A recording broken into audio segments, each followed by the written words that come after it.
خوش آمدید کہتے ہیں آپ کو علماء کرام کے ساتھ ہماری نشست ہوتی ہے روزانہ تقریباً اسی وقت، ظاہر ہے 5-7 منٹ پلس مائنس ڈپینڈنگ اپون سحر ٹائم اینڈ آل دیٹ. آپ کے سوالات ہوتے ہیں، علماء کرام کے جوابات ہوتے ہیں. جناب قبلہ مولانا کمال مہدی صاحب تھے ہمارے ساتھ، کل ہم نے ان کو الوداع کیا. قبلہ ڈاکٹر محمد رضا دودانی صاحب افطار میں روزانہ ہمارے ساتھ ہوتے ہیں، اور ہم نے ان کو آج زحمت دی کہ آج سے سحر میں بھی ہمارے لیے وقت نکالیں. السلام علیکم ورحمۃ اللہ. وعلیکم السلام ورحمۃ اللہ. مزاج بخیر خیریت سے؟ شان سحر میں خوش آمدید آپ کی. بہت شکریہ، بہت شکر گزار. جزاک اللہ.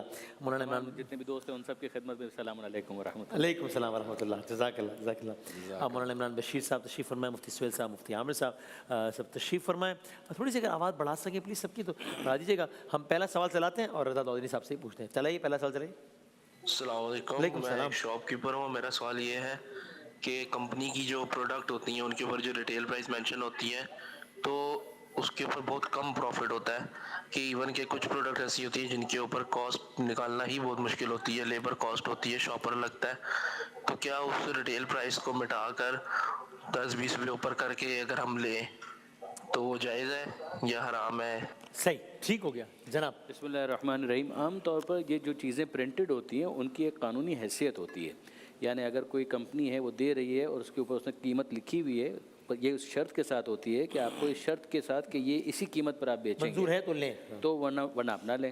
تو ظاہر ہے کہ یہ قرارداد جس انداز سے ہوتی ہے اور ایک معاہدے کی صورت ہوتی ہے، تو پھر یہ پاکستان کے اور حکومتی جو قوانین ہیں اس کی بھی خلاف ورزی ہوتی ہے کہ جو ڈکلیئر ریٹیل پرائس ہے اس کی مخالفت کرنا اور اس کے ذریعے سے جو الٹیمیٹ کنزیومر اور کسٹمر ہے جو گاہک ہے اس کو نقصان پہنچانا. اور یہاں پر اس قرارداد کی بھی مخالفت ہو رہی ہے کہ جس سے انہوں نے اس دوا کو یا جو بھی چیز انہوں نے لی ہے، تو ظاہر ہے کہ اس کی اجازت نہیں ملے گی. اب ان کی بات سے لگ رہا ہے کہہ رہے ہیں جی بچتا ہی نہیں ہے کچھ، تو پھر وہ دوسرا کوئی کام کریں. As simple as that. رائے کیا ہے آپ کی اس رائے؟ بسم اللہ الرحمن الرحیم. صلی اللہ علیہ وعلیٰ آلہ واصحابہ وبارک وسلم. بھائی نے یہ نہیں بتایا کہ جو ریٹیل پرائس رکھی ہوئی ہوتی ہے ایک خاص کوانٹٹی میں بیچنے کے بعد کمیشن ملتا ہے اس پر. ہاں اوکے. اچھا، اگر ایسا نقصان ہو رہا ہوتا تو ساری شاپس بند ہوتی ہیں، ٹھیک ہے، سارے کام ختم کر دیتے ہیں. تو اس کا مطلب یہ کہ ایسا ہوتا نہیں ہے. تو میرے بھائی اس پر اپنی چپ لگانا یہ درست عمل نہیں ہے. صحیح. مفتی عامر صاحب ویسے یہ تو ایک خاص زاویے سے بات ہو گئی. جنرلی کوئی کاروبار کر رہا ہے تو اس کے لیے یعنی اگر کوئی یہ دلیل دے تو ٹھیک ہے کہ بھائی میں یہ بیچ رہا ہوں، میری مرضی میں 10 روپے کی بیچوں یا 10 لاکھ کی، یعنی کوئی ایک سرکاری قدغن اگر نہیں ہے تو وہ تو بات ہو گئی. اور بھائی جس کو لینا ہے وہ لے، جو نہیں لے سکتا وہ نہیں لے. یا اس میں ایک فرق ہے کہ اگر آپ بنیادی ضرورت کی اشیاء بیچ رہے ہیں تو الگ فارمولہ ہے، اور لگژری آئٹم بیچ رہے ہیں اور فلاں واچ بیچ رہے ہیں، آپ کی مرضی، آپ جتنے کی بیچیں، خریدنی ہوگی تو خریدے گا، نہیں خریدے گا نہیں. اس میں ہے کوئی ایسے رول ہے؟ بسم اللہ الرحمن الرحیم. دیکھیں، شریعت نے اس حوالے سے کوئی پابندی نہیں لگائی ہے اصلاً کہ آپ جو ہے وہ اس طریقے سے جو ہے منافع کی یہ شرح مقرر کی گئی ہے. ٹھیک ہے. لیکن ظاہر سی بات ہے انتظامی طور پہ چونکہ ہم ایک جو ہے وہ اربن سوسائٹی میں رہتے ہیں تو اس میں یہ پاسبل نہیں ہے کہ ہر کوئی جو ہے وہ اپنی منمانی کرے. ورنہ نظم و ضبط کیسے قائم رہے گا؟ نظم و ضبط کیسے قائم رہے گا؟ اور پرائس کنٹرول کرنا جو ہے وہ ریاست کی ذمہ داری ہوتی ہے، وہ اس وقت بھی ہوتی تھی. تو ریاست کی ذمہ داری کے تحت یہ ایک جو ہے وہ ایک شرعی فریضہ بھی بن جاتا ہے. جیسے ابھی رضا بھائی نے کہا کہ اس کی قانونی حیثیت ہے تو ان کو انہوں نے شرعی حیثیت بھی دے دی. واہ واہ واہ. کیونکہ قانونی حیثیت تو شریعت سے آٹومیٹکلی ہو گئی اس کی. تو بہت کم ایسا ہوتا ہے کہ کوئی چیز ہے یونیک کسی اور کے پاس نہیں ہے، عام روٹین اور عام ضرورت کی بھی نہیں ہے، آپ نے ذخیرہ بھی نہیں کیا ہے، بلیک مارکیٹنگ بھی نہیں کی ہے. تو اب ایسی چیز میں آپ منہ مانگی قیمت لینا چاہتے ہو اور کوئی دینے والا ہو تو آپ لے لیجئے گا. لیکن نارمل جو اشیاء ضرورت ہوتی ہیں اس میں یہ پاسبل نہیں ہے. جو ریٹ پرائس کنٹرول ریاست کی طرف سے ہوتا ہے اس کا لحاظ کرنا چاہیے. اور ڈسکریج ضرور کیا ہے زیادہ منافع خوری کو، اسلام نے ڈسکریج ضرور کیا ہے. اور زیادہ منافع خوری کے جتنے اسباب ہیں ان سارے اسباب کو، مثلا جتنے بروکر بیچ میں داخل ہو جاتے ہیں، نبی کریم علیہ السلام نے منع کیا کہ ایک جو ہے وہ دیہاتی جب بیچنے آتا ہے تو اس کے اور خریدار کے بیچ میں کوئی بیچ میں نہ آئے، تاکہ بیچ میں آنے کی وجہ سے وہ جو قیمتوں میں پرائس میں جو فرق آتا ہے حضور نے واضح طور پہ منع کر دیا. وہ شخص جو لے کر آ رہا ہے نا اس کو واپس بھی جانا ہے، وہ رکے گا نہیں، تو اس لیے وہ مناسب دام پہ بیچ کے چلا جائے گا. لیکن جو شہری خریدے گا بیچ میں، اس کا وہاں پہ جگہ ہے، گوڈاؤن ہے، اسٹاک کرنے کی جگہ بھی ہے، انویسٹمنٹ بھی ہے، وہ اس کو اسٹور کرتا رہے گا. سوری سے آپ بات مکمل کر لیجیے. مطلب میں سوال شامل کر دوں. یعنی اس میں یہ شرعی طور پہ فقہی طور پہ کیا حرام تو نہیں ہو جائے گا یا ہو جائے گا؟ مثال کے طور پہ کچھ کاروباروں کی نوعیت آج کل ایسی ہو گئی ہے جس میں مڈل مین ہوتا ہی ہوتا ہے اور دونوں یعنی فریقین کو معلوم ہوتا ہے کہ مڈل مین ہے بھی اور پرائز بھی چارج کرے گا. فار ایگزامپل مجھے کوئی اس علاقے میں ایسا گھر چاہیے اب میرے پاس نہ اتنا ٹائم ہے نہ کچھ ہے کوئی بھی ہے، تو میں کہوں گا ہی کسی بروکر کو کہ یار تم دیکھو تمہارے پاس آیا ہے کوئی بکنے یا ایسا بکنے کے لیے، تو وہ بولے گا جی اتنے کا، تو وہ ظاہر ہے مجھ سے بھی اس سروس کی ایکسٹرا فیس لے گا، ان سے بھی لے گا، اور ہم دونوں کو پتہ ہے، اور اس عمل کی وجہ سے اس کے پیسے بھی تھوڑے سے بڑھ جائیں گے، وہ اپنی سروس فیس کے نام پہ لے گا. تو یہ ٹھیک ہے. یہ جو صورت آپ نے بتائی ہے یہ تھوڑی سی ڈیفرنٹ ہے. اچھا یہ ہے بروکری جس کی وہ سروس چارجز لیتا ہے، لیکن پرائز کے اندر اس کا کوئی انوالومنٹ نہیں ہوتا. اوکے. دونوں پارٹیاں ڈائریکٹ ڈیل کرتی ہیں، جو بھی طے ہوتا ہے اس میں وہ بروکر بیچ میں شامل نہیں ہوتا ریٹ کو فکس کرنے میں.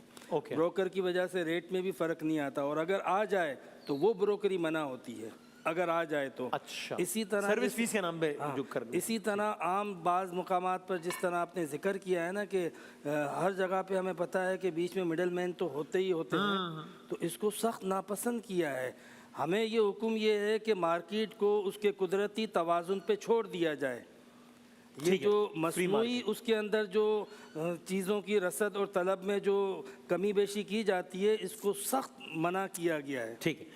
یہ مولانا عمران صاحب یہ جو ذخیرہ اندوزی والا معاملہ ہوتا ہے یہ تو پھر اور سخت اور حساس ہو جاتا ہے نا کہ جس میں لوگ کھانے پینے کی اشیاء سے محروم ہو جائیں. ہمارے ملک میں شوگر کرائسس، گندم کرائسس، اور اکثر بدقسمتی اس میں شامل بھی وہ لوگ ہوتے ہیں کہ جو ارب پتی ہوتے ہیں اس چیز کے ذریعے کھرب پتی ہونے کی کوشش کر رہے ہوتے ہیں، وہ کہ ابھی گندم روکو پھر ایک ساتھ مارکیٹ دینا. یہ تو اور ایک یعنی کوئی یہ کہے کہ بھائی میرا بزنس ہے میں گندم بیچتا ہوں، میری مرضی، میرا دل نہیں چاہ رہا اگلے 4 مہینے بیچنے کو، بھائی میں نہیں بیچ رہا. تو یہ آرگیومنٹ چلے گا یا نہیں چلے گا؟ بسم اللہ الرحمن الرحیم. شریعت نے ہر اس چیز سے منع کیا جس سے لوگوں کو نقصان پہنچے، لوگوں کو تکلیف پہنچے. ذخیرہ اندوزی کر کے لوگوں کو بلیک میل کرنا یہ شرعاً حرام ہے، جائز نہیں ہے، اس سے بچنا چاہیے. اور آپ دیکھیں کہ جو لوگ بھی یہ کاروبار کر رہے ہیں ان کی زندگی میں سکون نہیں ہوگا.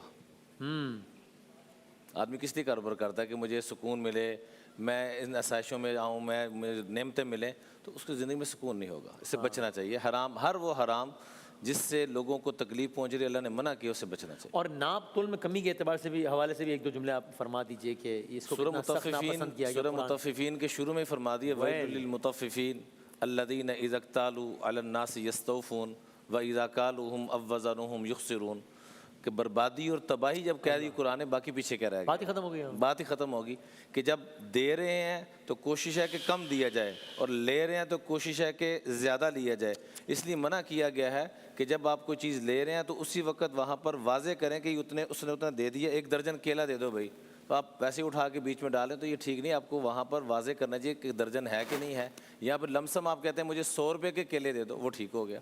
صحیح. ہاں، تو اس چیز کو واضح کرنا اور کوشش کرنی چاہیے کہ ہم دوسروں کو نفع پہنچانے کی ترتیب میں خیر الناس من ینفع الناس. جو دوسروں کو جو چیز دے گا یہ قاعدہ کلیہ ہے رب کی طرف سے، وہی چیز اس کی طرف پلٹ کے آئے گی. جزاک اللہ. بالکل ٹھیک ہے. چاہیے گا جی اگلا سوال چلائے گا. السلام علیکم. وعلیکم میرا السلام. سوال یہ ہے کہ جو عشاء کی نماز میں ہم وطر پڑھتے ہیں اس میں مجھے دعائے قنوت یاد نہیں ہے، تو کیا میں سورہ اخلاص 3 دفعہ پڑھ سکتا ہوں؟ اگر پہلے مفتی صاحب آپ بتا دیں اس حوالے سوال. دیکھیے وطر میں دعائے قنوت پڑھنی چاہیے. اللہم انا نستعینک کا پوری دعائے قنوت ہے. کسی کو یاد نہیں تو یاد کرنے کی پوری کوشش کریں. جب تک یاد نہیں ہوتی تو سورہ اخلاص پڑھ سکتے ہیں. ٹھیک ہے. ایک میرے ذہن میں ایک بات آ گئی، اس سے ڈائریکٹ ریلیٹڈ نہیں، اپنی رائے دے دیں. کچھ سوشل میڈیا میں دیکھا اس حوالے سے تنقید ہو رہی تھی. کچھ تراویح کے جو اجتماعات ہوتے ہیں نا، تو کوئی ایک آدھ کوئی ویڈیو اس طرح کی تھی کہ جس میں کافی کیمراز وغیرہ لگے ہوئے، تو تنقید ہوئی کہ جناب یہ دیکھیں نا اس میں بھی نمود و نمائش ہے. کیا پتہ نہیں، میں اپنی رائے دے رہا ہوں، آپ بتائیں کہ صحیح ہے غلط. کہ مطلب مجھے لگتا ہے کہ اس میں کیا حرج، میرے خیال میں اس میں حرج نہیں ہے. اور اس لیے نہیں ہے کہ جب ہم باقی چیزوں کی اتنی تشہیر ہو رہی ہوتی ہے کہ فلاں ہو رہا ہے، کانسرٹ ہو رہا ہے، یہ آ رہا ہے، اگر یہ خیر کے پرپس سے ہے کہ ٹھیک ہے اس کی تشہیر ہو، اس کی جدید انداز سے بہترین کیمرے سے اس کی مووی بنے، اس کی ریلز بنے، نوجوان دیکھیں، جنزی دیکھیں، تو یہ تو ہونا چاہیے. اب آپ کسی کے دل میں گھس کے نہیں اس نے 4 کیمرے مولوی صاحب نے اس لیے لگائے ہیں کیونکہ یہ نمود و نمائش، تو یہ تو پھر اب دل کے اندر حال. تو میرے خیال میں تو جدید ترین ذرائع استعمال ہونے چاہیے، کیوں نہ ہو؟ آپ بتائیے اس میں. کبھی آپ نے یہ دیکھا ہے کہ کسی نے سوشل میڈیا پر یہ کہا ہو کہ جو فحاشی والے مناظر اس میں 18 کیمرے لگے ہوئے ہیں، یہ نہیں ہونا چاہیے، بالکل یہ ناچ گانا نہیں دکھانا چاہیے، یہ گناہوں کو عام کر رہے ہیں، یہ کبھی کسی نے کہا ہے؟ اچھا دوسرا یہ کہ آپ کو جج بننے کی ضرورت کیا ہے؟ اگر انہوں نے سارے جو اسلامک لاز ہیں، جو کنڈیشنز ہیں فالو کی ہیں، سترے کا انتظام کسی بھی ہے، فقہی حوالے سے بھی خلاف ورزی نہیں ہو رہی، اگر کوئی خلاف ورزی نہیں ہو رہی احکامات کی، اور انہوں نے اس نیت کے ساتھ لگائے ہیں کہ یہ تراویح دیکھ کر یا قرآن کی تلاوت سن کر اوروں کو بھی ترغیب ہو، تو یہ تو اچھی بات ہے. ہاں اگر ان کی نیت خراب ہے وہ تو بری بات ہے، اس کا جواب وہ دے دیں گے نا، میں ٹینشن دوسری نہ لوں بات یہ کہ آپ نے ان کے دل میں جھانکا ہے، دیکھا ہے۔ حضور نبی کریم علیہ السلام کی بارگاہ میں جب انہوں نے آقا علیہ السلام نے ایک مرتبہ فرمایا نا کہ تم دجال کا ذکر کر رہے ہو، میں تمہیں بتاؤں اس سے جو بڑی علامت ہے کیا ہے؟ فرمایا کہ ایک شخص نماز پڑھ رہا ہوگا بڑے خشوع اور خضوع کے ساتھ، لیکن خشوع اور خضوع اس لیے ہوگا کہ کوئی دیکھنے والا اسے دیکھ رہا ہے۔ اللہ اللہ تو یہ دجال سے ہی بڑا فتنہ ہے ریاکاری۔ ایک صحابی نے عرض کی، یا رسول اللہ ہم نیکی کر رہے ہوتے ہیں، نماز پڑھ رہے ہوتے ہیں، اور ہمارا دل چاہتا ہے کہ کوئی ہمیں دیکھے تو نیکی کرتے ہوئے دیکھے، تو فرمایا تو بہت اچھی بات ہے۔ واہ واہ واہ، تو نیت پر ڈیپینڈ کرتا ہے، انما الاعمال اور بالنیات۔ یہ ٹینشن میں نہ لوں کہ اس کی نیت جی کیا ہے، جی اس کا جواب جج بننے اس کا کی سوال کوشش مجھ سے نہ نہیں ہوگا کریں۔ نا، وہی ہاں، جج بننے کی کوشش نہ کریں۔ آپ کچھ کہنا چاہ رہے تھے مجھ سے پھر میں؟ بس یہ اس میں مین جملہ جو آپ نے کہا نا کہ یہ بھی بڑا اہم ہے کہ دین کی تشہیر کے لیے، تبلیغ کے لیے اس کو ہونا چاہیے آئیڈیولوجیکل، کیونکہ جو عرف ہے نا اس کا اعتبار کیا جائے گا۔ عرف میں جب ہر چیز آپ دکھا رہے ہو تو مساجد دکھانا، ہمارا اسلامی کلچر دکھانا، ہماری تراویحیں دکھانا، ہماری عبادتیں دکھانا، تاکہ ایک اسلامائزیشن اور اس کا ماحول جو ہے وہ بنے۔ مطلب تو اچھا یہ لگتا بڑا ہے مسجد حرام میں وہ زبردست کیمرے لگے ہوئے ہیں، مسجد نبوی کی لائیو کوریج آتی ہے، امام حسین کے روزے کا وہ کربلا میں پورا لائیو دکھا، بڑا اچھا لگتا ہے۔ وہ بھی ریاکاری کر رہے ہیں۔ بہترین ہے، بہترین ہے۔ اچھا لگتا ہے، اب دیکھتے ہیں، آپ کو لطف آتا ہے۔ اچھا ان سے پوچھیں کہ یہ نہ بتائیں تو کیا بتائیں پھر؟ ہاں کیا کریں میرا مجھے حیرت ہوئی کہ اس پہ طوفان تھا کہ یہ دیکھو جی، یہ کہنے کو تو تراویح پڑھ رہے ہیں، 6 کیمرے کیوں لگائے ہوئے اگر اللہ کے لیے پڑھ رہے ہیں تو بھائی یہ ٹینشن میرا خیال ہے کہ میں اور آپ نہ لیں، وہ اللہ تعالیٰ اگر اللہ نہ کرے کسی کے دل میں کوئی بری نیت ہوئی، اللہ نہ کرے تو وہ اس کا حساب میرے حساب سے یقینی طور پہ نہیں ہوگا، وہ کر لیں گے، وہ ہم اس کی ٹینشن میرا خیال ہے کہ کچھ ہے بھی نہ لیں، خدا نہ خاصہ اللہ نہ کچھ کرے، ہے تو اس کا حساب آپ سے نہیں ہوگا، ان سے ہوگا۔ ایزی رہے، ہم اپنی فکر کر لیں۔ اگلا ذرا سوال کریں، میں داؤدنی صاحب سے پوچھیں، آپ اس بارے میں بتا دیجیے گا، اور اگلا جی وراثت میں پیرنٹس کو کس طرح ڈویژن کرنی چاہیے؟ کیا ایسا کرنا پاسبل ہے کہ 2 کو مکان دے دیے جائیں اور 1 کو زمین دے دی جائے؟ اگر پیرنٹس کے پاس اکوپمنٹس اور ہیوی مشینری ہے تو اس میں بھی وراثت میں برابر حصہ ہونا چاہیے کہ پیرنٹس اپنی چوائس سے کسی کو بھی دے سکتے ہیں؟ اچھا، اس میں جواب دے دیں گے ابھی، بس وہ ایک وہ کہ دیکھیے اب یہ اس میں سوال در سوال اور کیس ٹو کیس ڈیفر کرے گا، اس کی اپنی بہت ساری ڈیٹیلز ہوں گی۔ اس سوال کی حد تک جتنا ممکن ہو سکا جواب دے دیں گے، چونکہ ہم اتنا کم وقت دیتے ہیں ان کو کہ ہر چیز کی بالکل ڈیٹیل میں نہیں جایا جا سکتا۔ باقی آپ ٹو دا پوائنٹ، اگر میں پیچھے سے تھوڑا شروع جی ضرور۔ ایک بنیادی بات کہ قنوت جہاں جہاں پڑھنے کی گنجائش ہے، ہمارے یہاں عام طور پہ وہ دوسری رکعت کے اندر رکوع سے پہلے پڑھا جاتا ہے، اور اس کے اندر درود پڑھنا بھی کافی ہے، صرف اتنا کہ اللہم صلی علی محمد و آل محمد اتنا بھی کہہ دیا جائے تو وہ قنوت مان لیا کر دیا جائے۔ آپ نے۔ یہ ہو گئی ایک بات۔ دوسری بات یہ ہے کہ جو احتکار کا مسئلہ تھا، کالا بازاری والا جو مسئلہ تھا، بلیک مارکیٹ والا مسئلہ تھا، المحتکر ملعون، کہ جو احتکار کرتا ہے اسے ملعون کہا گیا ہے۔ ضروریات کے اندر جو نیسیسٹیز ہیں ان کے حوالے سے تو یہ بات بالکل درست ہے۔ اس کے اندر کچھ ہے جن کو روایت میں بیان کر دیا گیا، کچھ ہے جس کا فیصلہ جو وہ حکومت وقت ہوتی ہے اس کو کرنا ہوتا ہے کہ پرائس کنٹرول کو اس طریقے سے کیا جائے کہ جو ضرورت کی چیزیں، جس میں دوائیں بھی شامل ہو جائیں گی بہت سی، تو ان کے حوالے سے تو بالکل۔ لیکن جو لگژری آئٹمز ہیں اس کے اندر پروفٹ کی کوئی گنجائش جتنی وہ اپنے لیے رکھتا ہے، جیسے کہ مفتی صاحب نے ارشاد فرمایا تھا، بیچ سکتے ہیں تو بیچ لیجئے، اگر اس کا کوئی آپ کو خریدار مل جاتا ہے تو آپ خرید لیجئے۔ یہ 2 چیزیں ہو گئیں۔ تیسرا جو سوال ابھی وراثت کے حوالے سے تھا، میرا اندازہ ہے کہ یہ سوال وراثت کا نہیں تھا، وصیت کا تھا، اس لیے کہ وہ یہ کہنا چاہ رہے تھے کہ یہ اس کو دے دیا جائے یا اس کو دے دیا جائے۔ وراثت کا تو اپنا ایک سیٹ قانون ہے کہ جس کے تحت اس وراثت کو تقسیم ہونا ہے، جس کے اندر معین حصہ رشتہ داروں کا ہے، خونی رشتہ داروں کا ہے، زوجہ کا ہے۔ اس کے اندر پھر 3 گروہ ہو جاتے ہیں، پہلے گروہ میں یہ، دوسرے گروہ میں یہ، تیسرے گروہ میں یہ، اس کی تفصیل تو پھر بہت زیادہ ہے۔ لیکن وصیت کا کہ اس کو اتنا دے دیا جائے، اتنا اس کو دے دیا جائے، زندگی میں تو آپ جس کو دینا چاہیں وہ آپ کا اختیار ہے، ظاہر ہے کہ آپ، لیکن یہ کہ اس کے اندر کوئی ایسی سچویشن نہ پیدا کریں کہ بچوں کے درمیان آپس میں حسد کی کیفیت پیدا ہو جائے، رقابت کی کیفیت پیدا ہو جائے، یہ مشورے کی حد تک ہے۔ لیکن فقہی اعتبار سے بہرحال وہ کہنا چاہے کہ بھائی میں مثال کے طور پر یہ گاڑی ہے فلاں بیٹے کو دیتا ہوں، وہ دے سکتے ہیں، یہ فیکٹری ہے میں فلاں بیٹی کو دینا چاہتا ہوں، وہ دے سکتے ہیں، یہ ان کا حق ہے۔ جب انتقال انسان کا ہو رہا ہے، اس نے اگر کوئی وصیت کی ہے تو جو کل ترکہ اس نے چھوڑا ہے اس میں سے 1/3 سے زیادہ اس کے پاس وصیت کا حق نہیں ہے۔ 1/3 کے بارے میں اسے حق ہے۔ مثال کے طور پر ایک شخص 3 کروڑ روپے چھوڑ کر جا رہا ہے تو وہ 1 کروڑ کے بارے میں وصیت کر سکتا ہے کہ یہ اسپتال کو دے دینا، یا مثال کے طور پر اسکول کو دے دینا، یا فقراء میں تقسیم کر دینا، یا مثال کے طور پر داؤدانی صاحب کو دے دینا، یا وسیم بدامی کو دے دینا، مفتی صاحبان میں تقسیم کر دینا۔ وہ جو کرنا چاہے وہ کر سکتا ہے، لیکن اور اسی طرح سے اپنی اولاد کے لیے بھی کر سکتا ہے کہ وہ اپنی اولاد میں سے ہی کہہ دے کہ اس کو اتنا زیادہ دے دینا۔ لیکن یہ ہے کہ اس کے علاوہ اگر اگر وہ وصیت کرے تو نل اینڈ وائڈ کاؤنٹ کیا جائے گا اور شریعت کے گیون فارمولا کے مطابق اس کو تقسیم کر اپنی زندگی میں ان 3 کروڑ میں سے 3 کروڑ دے دے کسی کو، مطلب اپنی ڈیٹیلز اس میں فقہی حوالے سے رائے مختلف ہے کچھ؟ ٹوٹل یہی رائے ہے، ٹوٹل ہمارے یہاں بھی 1/3 میں ہی وصیت ہو سکتی ہے، اور یہ کیس وراثت کا نہیں ہے۔ لوگوں میں غلط فہمی ہے کہ جو ہمیں مرنے کے بعد بانٹنا ہے وہ اگر ہم ابھی بانٹ دیں تو ابھی بانٹ دیں گے تو وہ وصیت کہلائے گی، وہ آپ کا اختیار کہلائے گا۔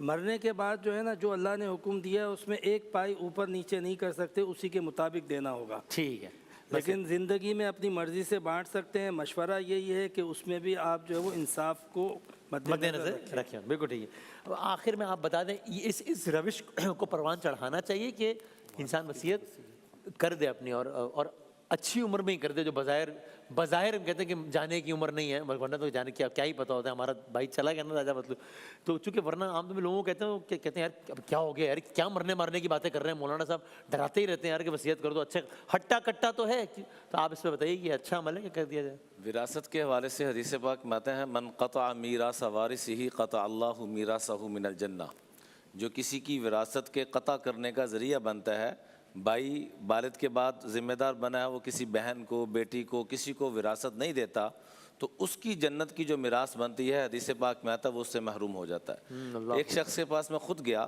اور میں نے کہا کہ آپ نے جو آپ کے والدین کی طرف سے ذمہ داری لگی تھی کہ آپ نے وہ ادا کر دی؟ کہ نہ میں نے کی ہے اور نہ ہی میں نے اپنے بیٹوں کو حکم دیا کہ وہ کرے، ورنہ ہماری زمین ڈیوائیڈ ہو جائے گی، تقسیم ہو جائے گی، ہم جو علاقے کے بڑے چودھری ہیں وہ خاتمہ ہو جائے گا اس کا۔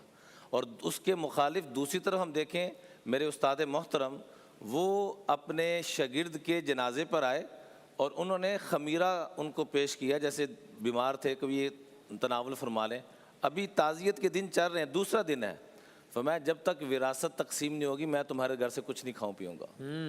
تو جتنا جلدی ہو سکتا ہے وراثت کے معاملات کو یہ ضروری کرنا چاہیے۔ اس کو آقا کریم علیہ الصلوۃ والسلام نے آدھا علم کہا ہے اور اسے ہمیں نصاب کا حصہ بنانا چاہیے، عموماً اس کو سیکھا ہی نہیں جا رہا۔ کیا بات ہے، آپ کچھ کہنا تو نہیں چاہ رہے تھے اس حوالے میں؟ جزاک اللہ، بہت شکریہ، بہت نوازے تمام علماء کرام کا، بہت شکریہ۔ انشاءاللہ سوالات آپ کے شامل ہم کرتے رہیں گے اس پروگرام میں روزانہ کی بنیاد پر۔ آتے ہیں بریک کے بعد اپنے کوئی سیگمنٹ کے ساتھ حاضر ہوتے ہیں انشاءاللہ۔